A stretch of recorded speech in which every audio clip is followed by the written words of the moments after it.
We're going to turn this into this. Stick around, I'll show you how it's done.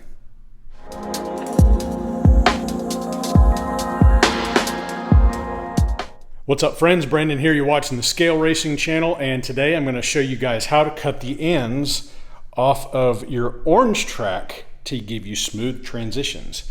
And I get my pieces from Dollar Tree. These are 2 foot long sections, and I'll show you the back.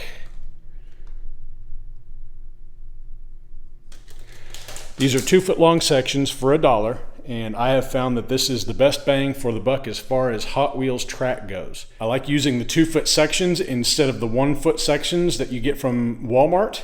I find that the less transitions you have, the smoother of a run you will get on the track. And one word of warning when you go to get these guys from Dollar Tree is make sure that these things are straight that way. Some of them will have a little bit of a bow to it like that. You don't want to get those. You want to cherry pick the straight ones out of the bunch. If it's got a little bit of a bow like this or like that, don't worry about it. You want to stay away from the ones that have the bows like that. You can't fix that once it's all together.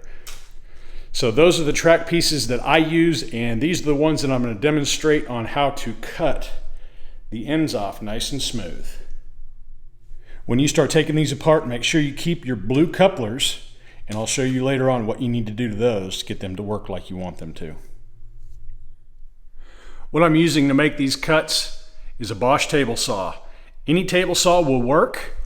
I highly suggest getting an 80 tooth blade. 80 tooth blade gives you a nice clean cut. If you have a table saw but you don't have one of these blades, you're not just wasting your money buying one of these to cut track pieces. They work really good for any kind of woodworking projects for nice smooth cuts as well. I'm going to be cutting these pieces 2 at a time. So what I want to do is I want to lower my blade height. That's nice. To where it's just high enough to clear both of them. That way it reduces any kind of kickback you might have. Now this blade does go through the plastic nice and clean. Just make sure that you don't feed it too quickly. You don't want to cause any backlashes or anything like that with your material. I haven't personally witnessed it, but I would imagine if you went too quickly or if you had a dull blade, it might give you that trouble. But like I said, I haven't had that problem. I've also invested in this Miter 1000 by Incra. It is a very handy tool when it comes to the miter square for cutting objects, also cutting angles and stuff like that. It's a nice long fence to give you plenty of room to rest your material up against. The one that came with it was about yay wide, and it really didn't have very good control of angles or square cuts for that matter. So again, if you've got a table saw, you don't have one of these, it's not necessary, but it helps. Okay, so our main goal here is to basically cut right to that edge of that first locking hole, and that will get rid of both this and this right here for a nice smooth track. So what we're going to do is we're going to set our fence and slide it over to here, and I'm going to adjust it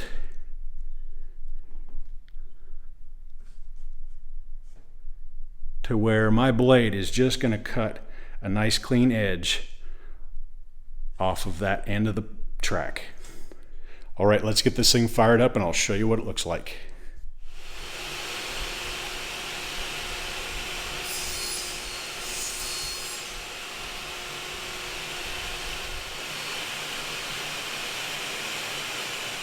And as you can see, the track edge is nice and smooth, which is what you want. It's square. And what you'll do is go ahead and do the rest of these, just the one side, and I'll show you what to do after we get done with that.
Okay, so what I'm doing now is I've got all the ends on the side facing the table cut, and I've got them all stacked up. And the reason why I'm doing that is not all of these track pieces are cut the same length from the factory.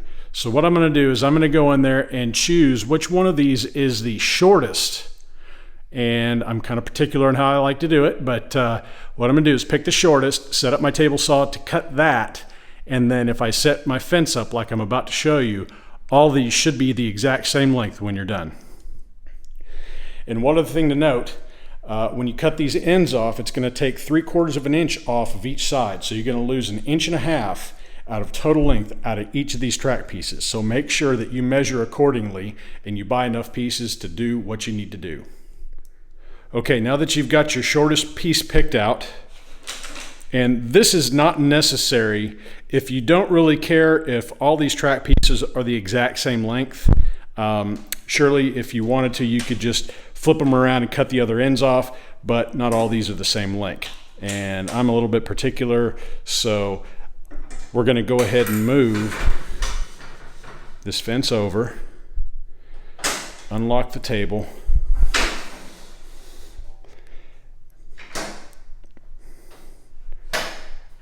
and then scoot this out a little ways.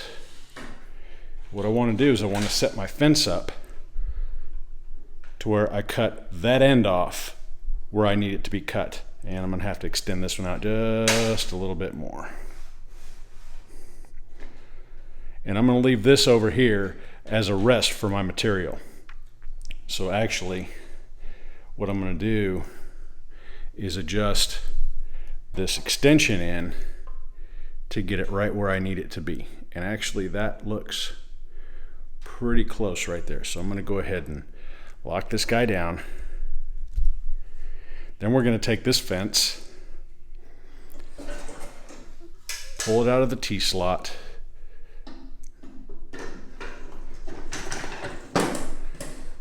and we're going to stick it into that T-slot. So now all I have to do is hold this material up against that fence, up against this miter gauge, and push it through and cut off those ends. And since I have this set up for the short piece's length, the rest of them, after I pass them through, will all be cut to the exact same length.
All right, both sides are cut.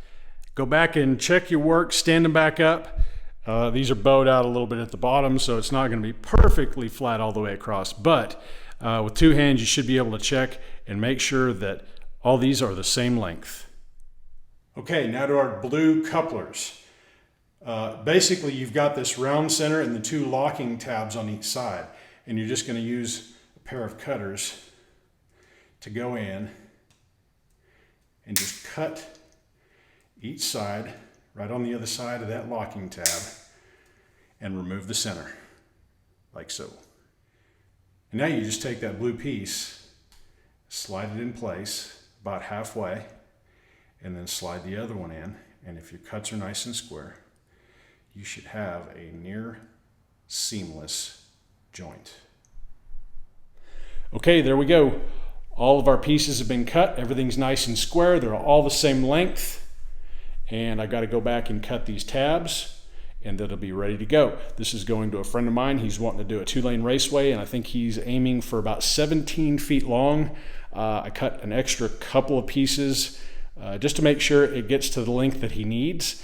And one quick note, if you're a younger gentleman or gentlewoman who has not had a lot of experience with the table saw, please use all your safety devices, your safety glasses, personal protection, and always get some help if you have any questions about how to use these power tools.